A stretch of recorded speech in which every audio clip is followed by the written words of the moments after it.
Yan guys, ito, may gagawin tayo dito. Taga saan kayo, te? Paano San Miguel? San Miguel, Bulacan. Paano pa to? Naram. Yun lang, di na.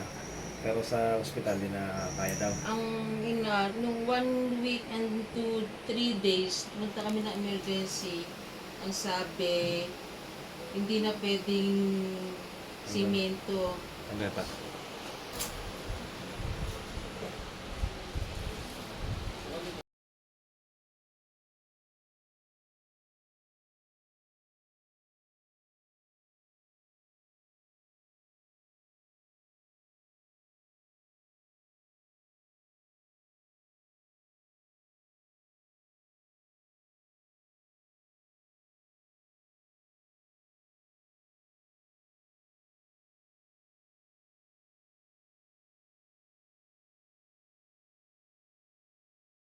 Okay, okay.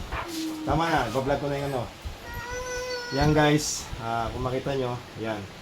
Ang buto niya, complete na dislocated at saka may konting fracture. Pero ngayon, tingnan mo yun, oh. Tingnan mo guys, oh, yan.